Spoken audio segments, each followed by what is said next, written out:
Hello दोस्तों, स्वागत करते हैं आपका अपने नए वीडियो पर। और आज का वीडियो बहुत ख़ास होने वाला है और ख़ास इसलिए होने वाला है क्योंकि बहुत से दर्शकों के सवाल आते हैं कि भाई दिल्ली एयरपोर्ट पे या फिर इंडिया से जब भी कोई दुबई में आ रहा है तो वो कौन कौन सी चीज़ें जिसका ध्यान रखना है, from ticketing to rapid test to RT-PCR test. So इसी सब पे बातचीत करने के लिए एक हमारे श्रोता हैं, दर्शक हैं जो कि इंडिया से खुद आए हैं कुछ दिन पहले। तो हम उनसे बातचीत करेंगे और उनसे पूछेंगे कि पहली बात तो उनका सफ़र कैसा रहा और सफ़र के दौरान एयरपोर्ट से लेके यहाँ तक कौन कौन सी रिक्वायरमेंट्स हैं। तो आइए स्वागत करते हैं, हमारे भाई हैं जो आए हैं इंडिया से। Welcome to the blog first of all. जी शुक्रिया, थैंक यू आपका भाई। सबसे पहले तो मैं जानना चाहूँगा कि दुबई आके कैसा लग रहा है आपको? देखिए, दुबई बहुत अच्छा लग रहा है, ये बहुत अच्छी जगह है।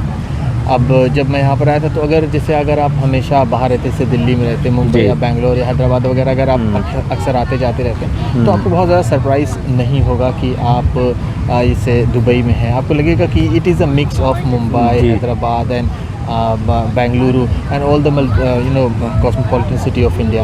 आपको सब कुछ ऐसा मिक्स जैसा लगेगा। बस यहाँ पर थोड़ा सा क्या है कि आपको जो फॉरेन्स के लोग हैं वो थोड़ा सा ज़्यादा नज़र आएंगे इन कंपैरिजन टू, अगर हम तुलना करें भारत से तो ये बहुत ही अच्छा, बहुत अच्छा लगता है जी। ऐसा आप बिल्कुल फील नहीं करेंगे कि आप कहीं दूसरी जगह हैं। अगर आप किसी से बात भी करते हैं तो अगर आपको कोई लैंग्वेज की प्रॉब्लम है, अगर आप अंग्रेज़ी बहुत अच्छी नहीं जानते हैं, नहीं बोल सकते, तो आपको यहाँ पर हिंदी में भी बोलने वाले लोग आपको आराम से मिल जाएंगे। जैसे पाकिस्तान के लोग होते हैं तो आपको उनकी भाषा समझ में आ जाएगी बहुत ही आसानी से। और जो यहाँ पर हमारे जो एक छोटा सा स्टेट है केरल, वहाँ के लोग यहाँ पर बहुत ज़्यादा हैं, वो आपकी हेल्प करेंगे हर जगह। तो आपको लैंग्वेज की कोई बहुत बड़ी बैरियर यहाँ पर आपको फील नहीं होगी। मैं जैसे रास्ते में चलते वक्त पता पूछने के लिए या फिर और किसी चीज़ों के लिए मैं कह रहा हूँ, ठीक है, I am not talking about the job point of view कि आपको वहाँ हिंदी में काम चल जाएगा या फिर मदर टंग जो है आपकी एक्सेप्ट इंग्लिश कि आपका काम चल जाएगा, तो मैं उसके बारे में नहीं कह रहा हूँ। मैं सिर्फ बता रहा हूँ कि आपके जैसे डे टू डे एक्टिविटीज़ के लिए अगर आप सामान खरीदना चाहते हैं, आप कोई पता पूछते हैं, बस का पता पूछते हैं, मेट्रो स्टेशन का, तो आपको कोई ऐसा लगेगा नहीं कि आप बहुत ऐसी जगह है, एलियन प्लेस है ये।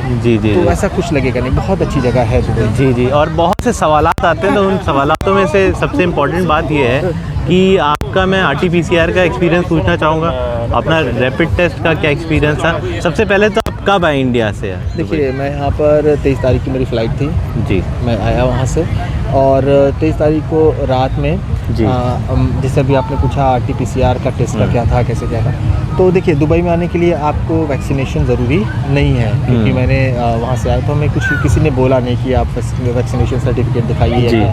तो RT-PCR की आपकी नेगेटिव रिपोर्ट होनी चाहिए। उस पर एक बात का आपको ध्यान रखना होगा कि उस पर सिग्नेचर और मुहर होनी चाहिए आपके RT-PCR पर QR कोड के साथ, क्योंकि QR कोड रहता है अगर आपके पास ये दो चीज़ नहीं होती है, जिसे सिग्नेचर और स्टैम्प कहते हैं, जो जिस डॉक्टर से आप ले रहे थे, तो वहाँ ये आपको एक्सेप्ट नहीं करेंगे, जैसा जहाँ तक कि इंडिगो फ्लाइट्स की बात है। तो अगर हम वहाँ पर आए थे तो हमें परेशानी हो रही थी, they were not acknowledging my that document, तो वो थोड़ा सा मुझे वहाँ परेशानी हुई। उसके बाद मुझे वहाँ एक्स्ट्रा पैसे दे करके लगभग 3,500 रुपये मुझे उसके अदा करने पड़े, मुझे देने पड़े और रीटेस्ट ऑफ RT-PCR।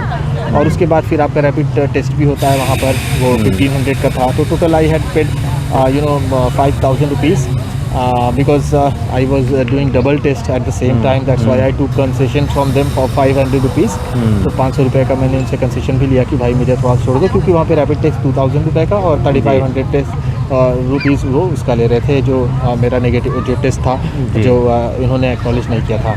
तो ये बहुत इंपॉर्टेंट इन्फॉर्मेशन आपने बोली। जो बातें इन्होंने बोली आपको सारा ध्यान में रखना है, क्योंकि RT-PCR टेस्ट जैसे इन्होंने बोला कि स्कैन के साथ जो है QR कोड भी होना चाहिए और वहाँ पे सिग्नेचर भी होना चाहिए। उन्होंने अपने वेबसाइट पे लिख रखा है, वो हमने देखा था। तो जैसे मुझे किसी ने बोला भी कि आपके इस पर देख लीजिएगा, इंश्योर कर लीजिएगा। तो जब मैंने उनसे लिया था तो जिस पैथोलॉजी से जहाँ पर मैंने अपना टेस्ट दिया था तो अपने RT-PCR का, उन्होंने कहा था नहीं, QR टेस्ट पे काम चल जाता है, QR कोड से काम चल जाता है, क्योंकि बिना QR, what is the meaning of QR code if we are asking for signature and stamp, तो what does it mean.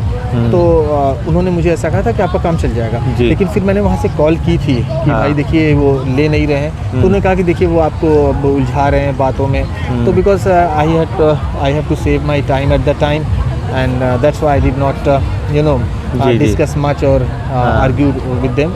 I just took I paid the money and took the another test. तो बस इन्होंने क्या किया कि इन्होंने ज़्यादा time waste ना करके अपना RT-PCR टेस्ट फिर से करवाया, ठीक है, जी। फिर से पैसे दिए, ठीक है। तो ये RT-PCR का हो गया, वो तो 48 आवर्स का होता है। हाँ, 48 आवर्स मतलब कि अगर आपकी फ़्लाइट परसों की है, मान लीजिए 6 बजे की, तो आपको कोशिश करना है कि 2 दिन पहले विदिन 48 आवर्स आपको वो टेस्ट अपीयर होना है और उसमें आपकी रिपोर्ट जो है वो निगेटिव होनी चाहिए, ठीक है। और हाँ, फिर उसके बाद फिर जहाँ तक आपके पास ये है तो बहुत आप इमिग्रेशन वाले क्या करते हैं, वो खासतौर से वो फ़्लाइट वाले ही होते हैं जिसकी आपकी फ़्लाइट होती है, जो आपको अटेंड कर रहे होते हैं जी। तो वो चेक करते हैं आपके पास रिटर्न टिकट है, आप वहाँ कहाँ जा करके रहेंगे। तो I had difference of my brother, उन्होंने मुझे वीज़ा इशू किया था। जी जी। तो उन्होंने मेरे भाई ने पूछा था कि आप कैसे आओगे, क्योंकि मैं 4-5 दिन के लिए भी बाहर जा रहा हूँ। क्योंकि देखिए इसमें थोड़ी सी बात ये हुई कि जब बात कर लेते हैं एयरपोर्ट की, जी जी, बाद में इसके बाद बात करेंगे इसकी। जी जी। तो एयरपोर्ट पे क्या होगा कि आप आएंगे, आपका RT-PCR होगा, टिकट होगी। ऐसे टिकट तो मैंने नहीं, रैपिड टेस्ट होगा वो। हाँ, रैपिड टेस्ट होगा। अच्छा, आपकी फ़्लाइट जो थी लखनऊ से थी? हाँ, फ्रॉम लखनऊ।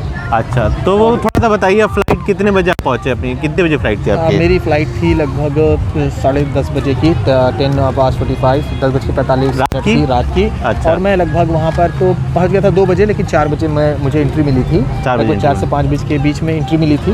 और फिर उसके बाद आने के बाद वो लोग पहले लाइन लगवा लेते हैं। अच्छा। ठीक है, पहले जो भी सर, जैसे हमने मेरे इंडिगो का एक्सपीरियंस था, इंडिगो फ्लाइट्स थी हमारी, तो इंडिगो वाले आएंगे तो आप लाइन में लग जाइए, आपके डॉक्यूमेंट्स चेक होंगे, फिर आपको एंट्री मिलेगी अंदर। अब वो करते क्या है कि आपके सारे डॉक्यूमेंट्स देखेंगे। डॉक्यूमेंट्स में क्या है, आपके पास टिकट्स है, आपका वीज़ा है, ठीक है, और उसके बाद पूछेंगे कि आप कितने दिन वहाँ रहोगे, रिटर्न टिकट आपके पास है कि जी जी। अगर रिटर्न टिकट है तो बुकिंग है आपकी बैंक की, सॉरी आपके होटल की बुकिंग है या नहीं। तो इस तरह के सवाल पूछते हैं। अगर आपके पास है, अगर मान लीजिए कि आपका 3 महीने का वीज़ा है जी, और आपने बुकिंग दिखाई है 1 हफ्ते की होटल की, तो उसके बाद पूछेंगे आप वहाँ कहाँ रहेंगे। अगर आप बोलते हैं कि मैं, मेरे दोस्त है, मेरे भाई हैं, तो आप बोलेंगे उनकी ID आप दिखाइए, ठीक है, एमिरेट्स ID दिखाइए उनकी। तो इस तरह से आपसे क्या क्या मांग रहा है? उनसे मुझसे कहा एमिरेट्स ID दिखाइए, तो मैंने कहा ठीक है मैं देखता हूँ। I had, but again I said कि just wait a minute, I am giving you। तो आपने बोला कि मैं देता हूँ, आपके पास ऑलरेडी थी? हाँ, मेरे पास थी। तो अगर किसी के पास नहीं है और कोई जानने वाला किसी का रहता है तो एमिरेट्स ID मंगा लिए थे, ज़ीरोक्स कॉपी, तो वो भी आप जो है दिखा सकते हैं, ऑन द फोन भी दिखा सकते हैं। उसको ऑन द फोन ऐसे शो कर देंगे आप, तो आपका काम हो जाएगा। अच्छा, ठीक है। तो रैपिड टेस्ट का थोड़ा सा बताइए कि कैसा था आपका अनुभव रैपिड टेस्ट का? रैपिड टेस्ट में देखिए, मैंने एक ही टेस्ट में, क्योंकि मेरा एक रैपिड टेस्ट कराना ही होता है, ठीक है, एयरपोर्ट पे, और मेरा वो उन्होंने एक्नॉलेज नहीं था, उससे माना नहीं था, एक्सेप्ट नहीं किया था। तो मैंने at the same time with 1 test, ठीक है, सिंगल टेस्ट, मेरा दोनों चीज़ हो गया था, उन्होंने मुझे दे दिया था। अच्छा। तो बगल में ही लगा करके अपना सारा वो झंझट वो अपने बगल में ही रखते हैं वो, ठीक है, और तुरंत आपको बोल देंगे कि आप जाइए। तो आपके वही नज़ल आपके नाक में वो जो जैसा लेते हैं टेस्ट। अच्छा, तो आपका रैपिड टेस्ट जो है वो हो गया जी। फिर आपकी फ़्लाइट आपने कितने बजे बोली थी? 10:45, मतलब 10:45 शाम को। अच्छा, रात में थी आपकी। और पहुंचने में कितना टाइम लगा यहाँ पे आपको? यहाँ पर मैं लगभग पहुँच गया था। देखिए यहाँ पर का समय थोड़ा सा पीछे है, आज आप जानते हैं कि जी जी, मतलब 2-2.5 घंटे में तो पहुँच गए। हाँ जी, मैं पहुँच गया था। और उसके बाद मेरे पास यहाँ का सिम था, इंडिया से ही मेरे भाई ने मुझे दिया था जी। तो इनके भाई जब इंडिया गए थे, तो इनको ऑलरेडी सिम दे दिया था, तो इनके पास वो सिम था। लेकिन बहुत मेरे साथ ऐसा हुआ था, मेरे पास कोई सिम नहीं था, लेकिन इमिग्रेशन से मुझे सिम मिला था। वो दुबई एक्सपो का ये लोग प्रमोशन कर रहे थे, तो वो सिम मुझे मिल गया था और उसमें 1 दिन का इंटरनेट फ्री था, कुछ MB। तो हमने वो सिम डाल करके लोगों से फिर कांटेक्ट किया था, ठीक है। हाँ जी, आप कंटिन्यू करें अपनी बात। हाँ जी, नहीं देखिए, फिर उसके बाद आने के बाद यहाँ पर भी आपका एक टेस्ट होगा एयरपोर्ट। हाँ, जैसे ही आप उतरेंगे होंगे तो वैसे आपका पासपोर्ट वो देख करके वहाँ पर आपको नंबर देना पड़ेगा, ठीक है, जिसका जो भी नंबर है आपके पास आपको देना पड़ेगा। आपको मैसेज आ जाएगा वो लगभग, जैसे मैं वहाँ पर 2 बजे मैंने दिया था टेस्ट, लगभग 2 से, मुझे एक्यूरेट टाइम तो नहीं याद है जी जी। तो उसके बाद लगभग 5:30 बजे तक मेरे पास मैसेज आ गया था कि यू आर नेगेटिव। अच्छा, सुबह बिल्कुल सुबह मेरे पास आ गया था नेगेटिव। और उसमें कितने कुछ पैसे लगे थे आपके दुबई एयरपोर्ट पे? नहीं, कोई उसमें पैसा नहीं लगता है, वो आपके पासपोर्ट पर जैसे आपको तो मैसेज आ जाएगा, ठीक है। अगर आप उसको वेरीफाई करना चाहें तो आपके पासपोर्ट पर वो एक स्टिकर लगा देते हैं, QR कोड लगा देते हैं, उससे स्कैन करके आप directly that you can get that report. मतलब कोई क्वारंटाइन वगैरह का चक्कर नहीं हुआ। अगर खुदा न खास्ता अगर ऐसा हो जाता, अगर इफ आई फाउंड पॉजिटिव, तो I will have to quarantine myself for 10 days। इन UAE there is a 10 days। अच्छा, तो 10 दिन का क्वारंटाइन है, लेकिन खुदा न खास्ता नहीं होगा किसी का, अगर होगा तो क्वारंटाइन है और वो उसके अलग से अपनी इनके रूल्स एंड रेगुलेशंस हैं। ठीक है, तो अब मैं आपसे मेन बात ये जानना चाहूँगा कि आप 3 महीने के वीज़ा पे आए हैं। जी हाँ, 3 मंथ्स विजिट वीज़ा। हाँ, आप कुछ कह रहे थे? हाँ, मैं ये कह रहा था कि जैसे अगर आपको फाउंड हो जाते हैं, आप कि पॉजिटिव हो जाते हैं, तो यहाँ पर आपको आएंगे तो आपको एक घड़ी दे दी जाएगी। उस घड़ी को पहन करके आपको रहना होगा। आप you can not take out that watch from your hand because they monitor with that watch, so you can not go outside और anywhere. You will have to follow their quarantine rules, so that is very strict and we should not also break these rules। okay, तो ये चीज़ है जो बहुत limited है और जो मेरे एक्सपीरियंस में है, क्योंकि मैं जानता हूँ किसी को कि वो पॉजिटिव हो गए थे। और जब उन्हें पॉजिटिव हो गया तो उन्हें लगभग क्वारंटाइन करना पड़ा था।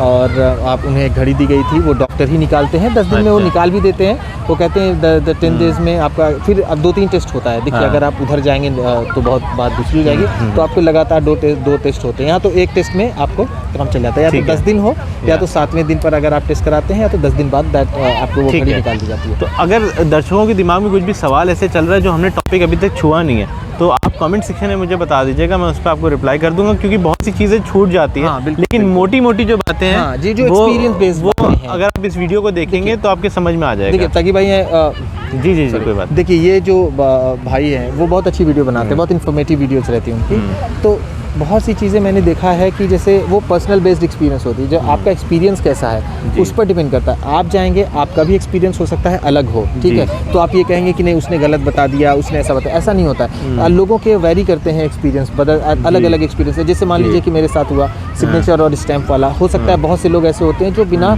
स्टैम्प के भी, बिना उसके भी वो चले जाते हैं, वो पास हो जाते हैं, ठीक है। उनको कोई, बहुत से लोगों को इंश्योरेंस नहीं पूछा जाता, बहुत से लोगों से पूछ लिया जाता है, बहुत से लोगों से आपको टिकट मांगा जाता है, बहुत से लोगों से नहीं मांगा जाता। तो ये डिपेंड करता है कि वो कैसा एम्प्लॉई है, वो कितना सीरियस है वो, या उससे किस तरह के जैसा निर्देश दिए गए हैं। जैसे टिकट काउंटर में मुझसे इंश्योरेंस मांगा गया था, लेकिन मेरे वीज़ा के साथ शायद इंश्योरेंस आया नहीं, तो मुझे पता भी नहीं था। तो टिकट वाले ने बोला कि अगर इमिग्रेशन वाला पूछेगा तब दिक्कत हो सकती है, लेकिन इमिग्रेशन वाले ने मुझसे इंश्योरेंस के बारे में नहीं पूछा। लेकिन आपको मेक श्योर होना है कि जब भी आप वीज़ा के लिए अप्लाई करें तो आप इंश्योरेंस के साथ अप्लाई करें। हाँ, नहीं, देखिए, पहले आप वीज़ा कर लें, उसके बाद फिर इंश्योरेंस उसके बाद भी आ जाता है। अगर आपको दिया जा रहा है कि आपके फ्रेंड हैं, आपके दोस्त हैं, आपके और कोई जैसे हैं, तो वो करा देते हैं, उसमें फिर ज़्यादा दिक्कत नहीं होती है। ठीक है, अब मेन बात पे आ जाते हैं। आपका दुबई आने का मकसद क्या है? देखिए, ऑनेस्टली अगर आप पूछें जी, तो जब मैं यहाँ आया था तो जैसे घर वालों को भी बोल के आया था जी कि अगर मैं जा रहा हूँ, थोड़ा सा माहौल चेंज होगा, काफ़ी दिन से अब एक जगह रहते रहते थोड़ा सा हुए, तो वहाँ थोड़ा सा घूमेंगे टहलेंगे और देखेंगे। अब प्रायोरिटी रखेंगे कि अगर मुझे अच्छा लगता है तो मैं जॉब वहाँ ढूंढ करके वहाँ करूँगा। तो मुझे यहाँ ये बिल्कुल अच्छा लगा है और I will search job here. Now my motive, my purpose and my ambition and my objective, whatever you call, is having a job in UAE I will call it, because Dubai is one of the state of UAE. So I will get the job and my priority would be Dubai. मैं यहाँ पर करूँगा और Dubai यहाँ पर अब यहाँ के वर्क एक्सपीरियंस लूँगा और यहाँ के कल्चर को और यहाँ के बारे में और जानकारी लूँगा। तो बेसिकली आप आए यहाँ पे अपना करियर बनाने के लिए? जी बिल्कुल। तो कौन सी लाइन में अपना करियर देख रहे हैं? देखिए, मैं पहले वहाँ पर था तो मैं टीचिंग करता था, ठीक है। इंडिया में आप टीचर थे? क्या पढ़ाते थे आप? English teacher, okay. वहाँ पर तो अब देखिए 2 साल से लगभग सारी चीज़ें बंद थी। उसके बाद मैंने अपनी कोचिंग भी चलाई थी, जो it was giving me very good response. तो वहाँ रहते फिर मैंने सोचा कि अब जैसे कुछ थोड़ा माहौल चेंज हो, तो यहाँ पर आने के बाद देखिए एक प्रॉब्लम थोड़ी सी मुझे हो सकती है शायद, क्योंकि इन इंडिया अगर आप अंग्रेज़ी पढ़ाते हैं तो if you have a good knowledge, if you good vocabulary, good sentence making और गुड स्टोरी टेलिंग, तो you can manage these things very well in India. If you translate the words, because I am from Hindi, you know my mother tongue is Hindi, okay. तो Hindi speaking regions में बहुत आसान होता है। अगर आपको इंग्लिश आती है, आप उसको पढ़ाते हैं, उसको एक्सप्लेन करते हैं और उसकी मीनिंग्स बताते हैं, वर्ड मीनिंग्स बता देते हैं और उसकी जो जिम्मेदारी है वो ख़त्म हो जाती है। तो बहुत ज़्यादा थोड़ा बहुत ग्रामेटिकल्स, अगर हम ऐसे, मैं लिटरेचर मेरी जो थी मेन मेरा मेजर था वो लिटरेचर था, तो आप थोड़ा बहुत वहाँ ग्रामर पढ़ाते हैं, वहाँ काम हो जाता है। तो वहाँ बीएड वगैरह लोग बहुत ज़्यादा फोकस नहीं करते हैं। They will give you job if you speak English well, you they will take you your written and interview and they give you. It's very easy if you know English well. Okay, but here I don't know because I don't have BEd degree. So I will earn it later if I. तो आप teaching में अपना career देख रहे हैं? I will start. तो ये आपका प्लान ए है। प्लान बी क्या है आपका? प्लान बी देखिए, I am an MBA. अच्छा, MBA भी है? Yes, I am MBA, and I have also 1 year of experience in sales. So when I completed my graduation, when I took my MBA degree, after that I did 1 year of sales job as assistant manager in store FDI, as you know. There's a washing machine electronics company. So after that I moved to teaching, and I was teaching since then. And after that now. But if I did not get the expected job, my my place in job, so then I will move to my sales job and I will manage it in marketing and sales. तो आपका specialisation किस में था? Marketing में? Marketing में था, और marketing के लिए दुबई जो है और यूएई जाना जाता है क्योंकि मार्केट जो है वो ओपन अप हो रही है। हम आपको बेस्ट विशेस देना चाहेंगे। हाँ, देखिए एक चीज़ और मैं बताना चाहूँगा कि देखिए, if you are an MBA, जो भी लोग MBA ग्रेजुएट्स हैं, अभी तो देखिए कोरोना चल रहा था 2 साल से, तो जिन्होंने एडमिशन लिया होगा तो that mean nothing, they will be just give you piece of paper जिसे आप डिग्री कहेंगे, वो चीज़ आ जाएगी आपको। तो अगर आप कहीं भी जाना चाहें, अगर हम ये लोग कहते हैं, सोचते हैं कि मुझे बहुत अच्छी जॉब मिल जाएगी, मुझे MBA करते ही, तो बहुत से अगर कुछ बिजनेस स्कूल्स को हम छोड़ दें, ठीक है, तो उनको छोड़ने के बाद जो MBA लोग करते हैं वो they are not well aware कि मैं MBA ही कर रहा हूँ, मुझे सीधा मुझे जॉब मिल जाएगी, ऐसा थोड़ा सा होता कम है। अगर आपके पास काबिलियत है, अगर आपके पास टैलेंट है, अगर आपके पास कम्युनिकेशन है, तो MBA आपके लिए समझ लीजिए कि आपके लिए एक बूम है, मतलब बून है जिसे एक वरदान कहते हैं। अगर ये सब चीज़ें थोड़ा सा आप हेजिटेंट हैं, थोड़ा कम्युनिकेशन स्किल डल है, और अगर यहाँ बाहर रहते हैं आउट ऑफ योर कंट्री, वहाँ तो चल जाता है थोड़ा बहुत हिंदी से काम, तो यहाँ पर आते हैं, इंग्लिश आपकी अच्छी है, तो आप डेफिनेटली आपके साथ, क्योंकि हर चीज़ अंग्रेज़ी में होती है, आप if you search on anything on internet you will get good material in English. Hindi is also very good language and it's very wide spread language, but जो कंटेंट आपको चाहिए वो चीज़ आपको इतनी मिल नहीं पाती, तो इसलिए आप लोग अपनी अंग्रेज़ी पर ज़रूर फोकस कीजिएगा। इट इज़ मेरा मानना है। जी, और हम आपको पूरी अपना बेस्ट विशेस देना चाहेंगे कि आपको जल्द से जल्द यहाँ नौकरी मिले, आप यहाँ पे सेट हो जाएं, करियर आपका अच्छा चले। दर्शकों का आपके कोई भी सवाल हो तो कमेंट सेक्शन में मुझे ज़रूर बताइएगा, और इनकी प्रोग्रेस, इनको कब नौकरी मिलती है और नौकरी मिलने के बाद इनका फिर से इंटरव्यू लिया जाएगा और आप सबको उससे मोटिवेशन मिलेगी। एक बार फिर से आपका बहुत बहुत शुक्रिया। बहुत बहुत शुक्रिया आपका भी, और उन सुनने वालों का भी, जो देखने वालों का भी, जो लोग दुबई आना चाहते हैं। देखिए एक समस्या होती है जब हम लोग घर से बाहर निकलने के बारे में सोचते हैं, जो लोग थोड़ा जिनकी उम्र कम है, ठीक है, तो उनको लगता है जाने कैसा होगा, वहाँ कैसा लगेगा, ऐसा वैसा, बहुत तरह के सवाल होते हैं। तो अब देखिए दुनिया बदल चुकी है, अब पहले जैसे बात नहीं होती है कि आपको पकड़ करके कहीं डाल दिया जाएगा, जैसे लोग कहते हैं अभी आपने ऐसा कर दिया तो तुमको जेल में डाल दिया जाएगा। तो देखिए ये सब चीज़ें भी होती हैं, लेकिन अगर आप रूल के साथ चलेंगे तो इतनी तो समझ तो होती है इंसान में कि मुझे क्या करना चाहिए, मुझे क्या नहीं करना चाहिए। तो ये सब करके अगर आप आते हैं बाहर तो आपको वाकई बहुत अच्छा लगेगा कि एक आपका दिमाग खुलेगा, और आप देखेंगे कि दूसरे दो लोग भी कैसे रहते हैं, कैसे क्या वो खाते हैं, वो कैसे कपड़े पहनते हैं। तो ये सारी चीज़ें जो इसे बोलते हैं कल्चरल एक्सपीरियंस, वो चीज़ आपको मिलेगा जो आपको इस ज़िंदगी बेहतर बनाने में उसका बहुत बड़ा रोल होता है। ठीक है, तो बड़ी बात की आपने, यही सारी चीज़ें मैं कहता हूँ।